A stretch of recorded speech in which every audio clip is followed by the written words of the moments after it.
rata-rata dan juga standar deviasinya yang nantinya ini akan digunakan untuk pembangunan data acak menggunakan simulasi Monte Carlo.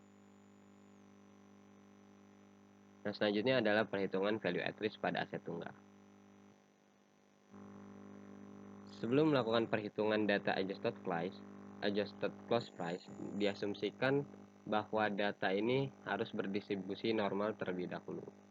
Kemudian juga berikut adalah histogram atau grafik masing-masing saham. Di sini ada dari PUM.DE, kemudian ada ADS.DE, dan terakhir ada NKE.DE. Nah, setelah data diasumsikan berdistribusi normal, dilakukan estimasi parameter distribusi normal, yaitu estimasi rata-rata dan standar deviasi dari masing-masing aset saham. Nah, hasil estimasi ini dapat dilihat pada tabel. Nah, nilai parameter yang diperoleh ini akan digunakan untuk membangun data baru atau adjusted return yang baru dengan metode simulasi Monte Carlo, yaitu pembangkitan secara acak yang mengikuti distribusi tertentu. Nah, di sini kita menggunakan asumsi distribusi normal, sehingga nilai return ini akan mengikuti distribusi normal. Nah, masing-masing aset ini dinotasikan seperti yang tertera pada layar. Ada return Puma, kemudian ADS, DE, dan juga ada Nike DE. Di sini mengikuti distribusi normal dengan masing-masing. Nah, dari simulasi Monte Carlo tersebut akan diperoleh data adjusted return baru secara acak, dan dari data tersebut akan diperoleh nilai parameter yang baru pada setiap aset seperti yang tertera pada layar. Nah, nilai parameter inilah yang nantinya akan digunakan untuk perhitungan nilai VAR atau value at risk masing-masing aset tunggal. Kemudian diperoleh nilai VAR seperti pada gambar yang tertera pada layar. Jadi setelah didapatkan estimasi parameter dari masing-masing saham dengan metode simulasi Monte Carlo tadi, kita dapat menghitung nilai value at risk dari masing-masing aset tunggal. Nah, perhitungan nilai value at risk ini kemudian diiterasi atau di looping sebanyak 1000 kali, sehingga nanti terdapat 1000 nilai VAR atau 1000 nilai value at risk dari masing-masing aset. Nah, dari 1000 nilai ini akan dicari nilai rata-rata value at risk-nya. Hal ini ditujukan untuk memperoleh nilai konsistensi value at risk yang optimum. Dan diperoleh nilai value at risk setelah iterasi adalah seperti yang tertera pada layar di bagian bawah. Jadi itu adalah nilai rata-rata value at risk pada masing-masing aset tunggal. Nah, di sini bisa terlihat bahwa untuk mengetahui seberapa besar nilai VAR atau resiko kerugian itu bisa dilihat pada nilai negatif dari value at risk-nya. Jadi semakin besar nilai negatif VAR-nya, itu akan semakin besar kerugian yang diperoleh. Kemudian berdasarkan hasil perhitungan value at risk pada masing-masing aset tunggal, setelah iterasi diperoleh kesimpulan bahwa yang pertama, terdapat 3 hal yang mempengaruhi nilai VAR atau value at risk atau resiko kerugian yang mungkin diperoleh oleh seorang investor, yaitu dari nilai rata-rata, kemudian nilai standar deviasi, dan juga yang terakhir adalah tingkat kepercayaannya. Kemudian juga dapat kita simpulkan bahwa dari nilai yang telah diperoleh, saham Adidas DE itu memiliki nilai value at risk paling besar, sedangkan Nike itu memiliki nilai value at risk paling kecil. Dan dari situ bisa kita simpulkan bahwa karena nilai value at risk Adidas adalah yang paling besar, maka risiko kerugian yang mungkin terjadi pada saham Adidas DE adalah yang paling besar, sedangkan risiko kerugian yang mungkin terjadi pada saham Nike itu adalah yang paling kecil. Nah, kemudian juga apabila kita kaitkan dengan contoh kasus, jika investor menempatkan dana awal investasi pada saham Adidas DE contohnya sebesar 100 juta US dollar dengan tingkat kepercayaan 99% dan 1000 kali iterasi. Nah, ini dapat disimpulkan bahwa terdapat keyakinan 99% bahwa kerugian yang akan diderita oleh investor itu tidak akan melebihi sebesar value at risk-nya atau main value at risk-nya dikalikan dengan 100 juta US dollar. Nah, kan berdasarkan tabel tadi kan untuk saham Adidas DE itu nilai value at risk pada tingkat kepercayaan 99% yang setelah iterasi itu kan diperoleh nilainya itu adalah minus 7040 kan. minus 7,04%.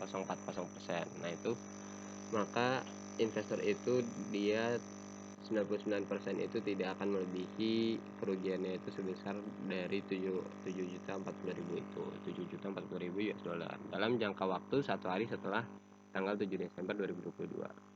Atau dapat dikatakan juga bahwa ada kemungkinan sebesar 1% bahwa kerugian investasi dari investor pada saham ADSD itu dapat melebihi 7.040.000 US dollar, tapi itu hanya 1%.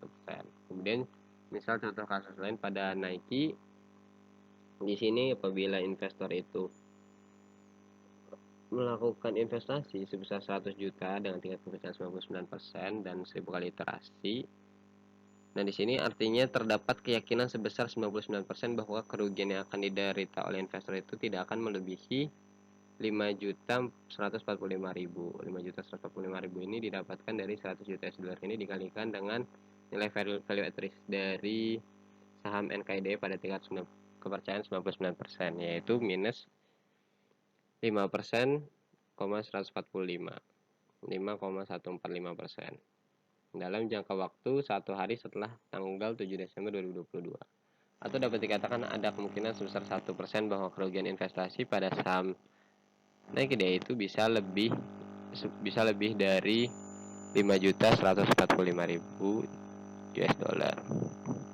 Nah, begitu pula untuk saham yang PUMDE itu untuk interpretasi atau analisis dari nilai VaR itu sama jika dikaitkan dengan contoh kasus. Begitupun untuk contoh kasus dengan tingkat kepercayaan yang berbeda-beda atau tingkat kepercayaan yang lainnya seperti 95% ataupun 90%. Nah, selanjutnya ada perhitungan value at risk pada portofolio. Perhitungan value at risk pada portofolio ini dilakukan dengan memberikan bobot terhadap masing-masing aset. Pembobotan ini dilakukan dengan metode MVEP atau Mean Variance Efficient Portfolio. Tentunya dengan tujuan untuk meminimalisir nilai value at risk dan mengoptimasi portofolio. Perhitungan pembobotan ini memanfaatkan matriks varian dan kovarian. Diperoleh hasil pembobotan seperti tertera pada layar, di mana bobot terbesar itu diberikan kepada saham Puma, yaitu sebesar 78,63%, dan bobot terkecil itu diberikan kepada saham Nike, yaitu sebesar 9,014%, dan sisanya itu adalah bobot pada saham Adidas atau ADSD. Nah, setelah dilakukan pembobotan, diperoleh estimasi parameter yang tentunya akan digunakan untuk pembangkitan data dengan simulasi Monte Carlo seperti yang tertera pada layar. Untuk notasinya dapat dilihat pada layar, di mana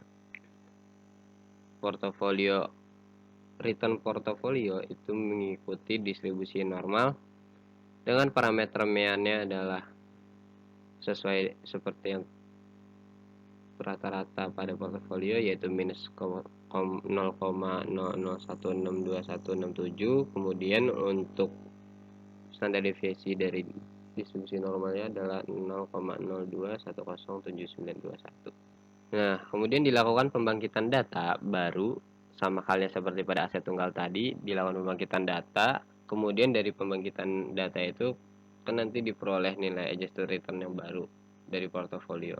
Nah, dari situ kemudian dilakukan perhitungan estimasi parameter yang baru, yaitu jadi nanti kita akan mendapatkan nilai rata-rata dan standar deviasi yang baru yang tentunya akan digunakan sebagai acuan untuk menghitung nilai value at risk pada portofolio.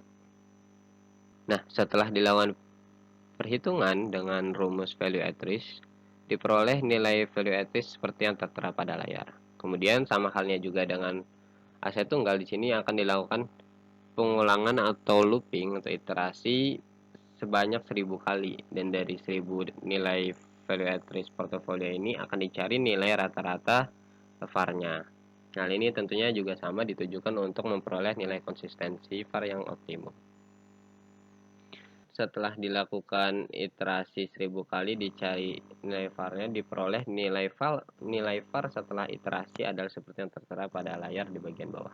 Nah, berdasarkan perhitungan value at risk pada portofolio setelah iterasi, diperoleh kesimpulan yang pertama bahwa terdapat 3 hal yang mempengaruhi nilai value at risk atau resiko kerugian yang mungkin diperoleh, yaitu